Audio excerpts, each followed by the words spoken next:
And now we want to move to another very important issue, and that is the ongoing colonization of Western Sahara, as it's popularly known. And we are very happy to be joined for this conversation by Mahjoub Maliha, who is the head of the External Relations Committee of CODESA. It's the collective of Saharawi human rights defenders in the Western Sahara. Mahjoub, thank you so much for being with us. Thank you, and thank you, Randy. Pleased to be with you. Well, we're really pleased to have you, and I think this is an issue that many people around the world, unfortunately, are just catching up to, maybe because of recent events in the sporting world. So maybe just to give us some context here, I mean, many people call the Sahrawi Arab Democratic Republic, or Western Sahara, the last colony in Africa. So explain to us, what is the status of Western Sahara currently?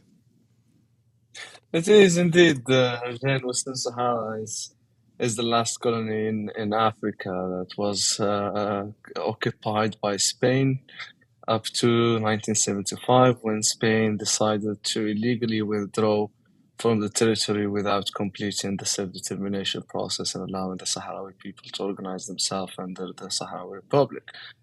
So when they were deciding to leave, they opted to divide the territory of Western Sahara between the two neighboring countries, Morocco from the north and Mauritania from the south, who divided territory for a while, and the Polisario Front, which is the liberation movement of the Sahrawi people and the legal representative of the Sahrawi people, did not agree on that division outside the law and in contradiction with the UN Charter. So there was a war started against both Morocco and Mauritania for expanding and annexing part of the territory of Western Sahara up to 1991.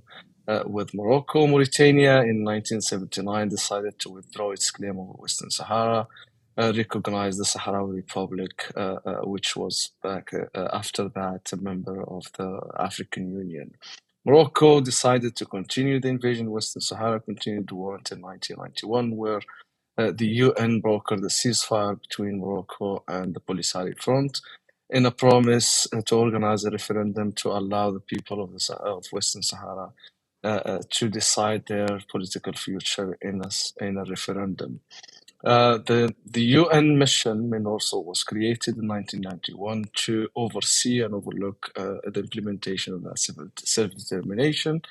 And until today, that self-determination and referendum never took place because Morocco was always blocking that from happening, knowing that the Sahrawis will choose for being independent.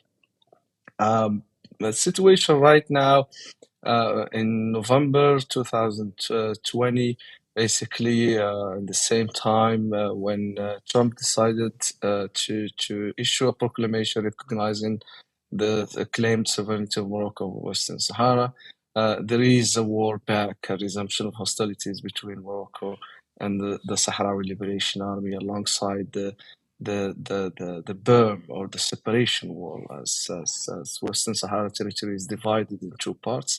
The liberated zones located on the west side of the berm, or the separation wall, and the occupied territories, on the west side, liberated zone on the east side of the berm. And the separation wall is 2,700 long, 2,700 kilometers long wall with millions of anti-personnel landmines. Morocco continued to basically exploit and plunder the natural resources in the occupied territories of Western Sahara, keeping the people of Western Sahara living in the occupied territories under repression and abuses, discrimination, and all kind of occupation, military occupation acts in occupied territories. We see also long ongoing crimes against humanity and war crimes committed by the Moroccan occupation in Western Sahara, starting from the separation, of course, in terms of in a violation of the national unity and territorial integrity of the Sahrawi people and Western Sahara. We see also the demographic engineering and demographic change that Morocco is orchestrating in Western Sahara by pushing thousands of Moroccans into the territory to basically change the demography in a settlement policy. In the meanwhile, we see also a lot of major players, including the EU and the US, taking or holding major responsibility besides Spain, of course, of leaving the situation in Western Sahara deteriorating year after year without any political will or serious actions from the United Nations Security Council towards completing the decolonization process in Western Sahara. So I'm that's a bit glad. Sorry. a quick overview. Yeah, please. No, that was an excellent overview, and I actually wanted you to elaborate a bit on that because the U.S. obviously one of the last things that Donald Trump did as president was he had the U.S. recognize Moroccan sovereignty over occupied Western Sahara in exchange for Morocco normalizing relations with Israel.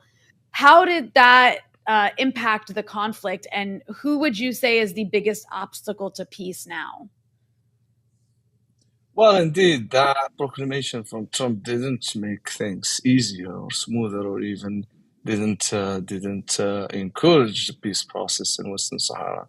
And by the way, there is a settlement plan proposed by the African Union and United Nations back in 1991, which both parties have agreed upon, but the US or the Trump proclamation made things too complicated, encouraging Morocco basically to step out from its obligations and the initial plan that was agreed upon. And second is also to consider the Trump proclamation as a green light to continue the crimes against humanity and war crimes they are committing in Western Sahara against civilian Sahrawis. So basically, the Trump proclamation was a shame on a historical shame on the U.S. Administration to go against the U.S. fundamental principle, knowing that the United States was founded based on the fundamental right to self-determination, and by this act undermining the same or the very same fundamental right. That could not be acceptable, nor in line with international law that consider Western Sahara a non-self-governing territory awaiting the decolonization process, still listed under the Fourth Committee of the United Nations, which handles the decolonization process in almost around 17 territories around the world. The international law is very clear when it comes to Western Sahara, and in multiple occasions, starting from the International Court of Justice back in 75, and recently developed rulings from the EU Court of Justice and even the African Court for Human and People's Rights, that all confirm that Morocco has no sovereignty whatsoever in Western Sahara, and that Western Sahara and Morocco are separate and distinct territories. And of course, the Sahrawi people right to self-determination cannot be undermined in relation with the natural resources. Of course, in exploitation of natural resources in Western Sahara cannot be illegal or in line with international law without securing the consent of the Sahrawi people, and that consent cannot be obtained without without the Polisario Front, which is the legal representative of the Sahrawi people. I was hoping you could also talk more about an issue I know you mentioned in your opening here about the human rights abuses. I mean, I think just about every organization out there that claims to be a human rights organization has over many decades laid out that this is the case, that Morocco is having some very serious human rights violations. I know there's also political prisoners as well being held. So talk about that if you could. Yeah, indeed. And today, actually, we are celebrating the release of one of our colleagues, a member of CODESA, Jamal Harouche, who was released after spending 15 months of arbitrary detention for no reason but supporting or defending the right to self-determination of the Sahrawi people. So Morocco, in continuous basis and in systematic basis, implement policies starting from the forced allegiance imposed on Sahrawis in the occupied territories, bread incomes, food against allegiance to the Moroccan occupation in Western Sahara. We see house arrest, siege imposed on neighborhoods, cities, and also, of course, the human rights defenders, activists, and journalists are primary targets for the Moroccan occupation forces in Western Sahara. We have also, since the invasion, massacres, mass graves in Western Sahara that are still to be discovered after 45 years now. We have over 500 disappeared Sahrawis whose fate still unknown. Some may have died in secret prisons in Morocco. We have also hundreds of victims of physical abuses. Last year, for instance, we have noted or reported over 800 cases. I've noted 25 killing outside the law or extradition. We have also seen the situation that Sahrawi political prisoners suffer from inside the Moroccan prisons, kept outside the territory against the law, outside the occupied territory of Western Sahara, and sent to Moroccan prisons thousands of kilometers away from their families. So all kind of discrimination, abuses that military occupation can commit are basically committed in Western Sahara on a daily basis. And what should be done to resolve this conflict? I mean, in a perfect world, what should the EU and the US be doing? What should the international community be doing so that this isn't happening anymore, to end this occupation? It is actually, well, the international media or international actors try to tag the Western Sahara question as a complicated issue, but it is actually a very easy question to solve, while the legal bases are already in place and very clear, cannot be doubted or misinterpreted.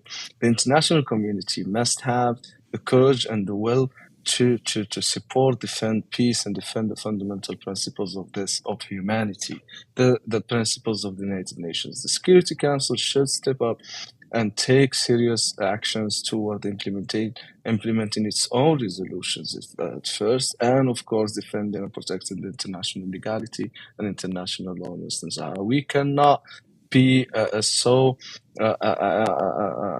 having double standards as we look at the war in Ukraine or Russia-Ukraine. We see the entire world going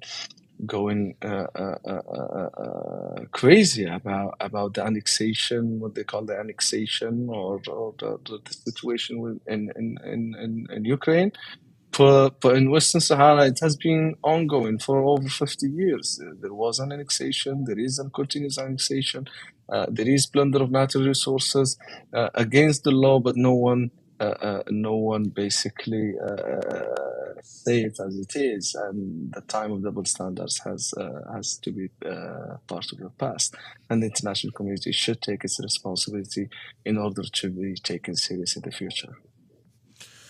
You know, one thing I'm also wondering is, I think many people probably hearing for this for the first time, or maybe hearing more than the little bit they've seen, might be wondering, you know, what they could do, where they could go, not only to learn more, but perhaps to show their own solidarity. What would you advise people watching who are interested in learning more and perhaps taking action?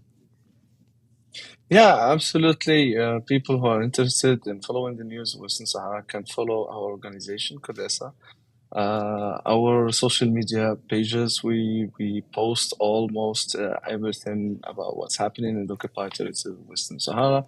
And of course, we will be happy to interact and provide all the information that can help to understand more the situation on the ground in Western Sahara. Well, as always, we really appreciate you joining us, Mahjoub, and it's a very important issue, and we'll certainly continue to cover it here on Breakthrough News. But thanks for giving us a little bit of your time here on the Freedom Side. Thank you for your time.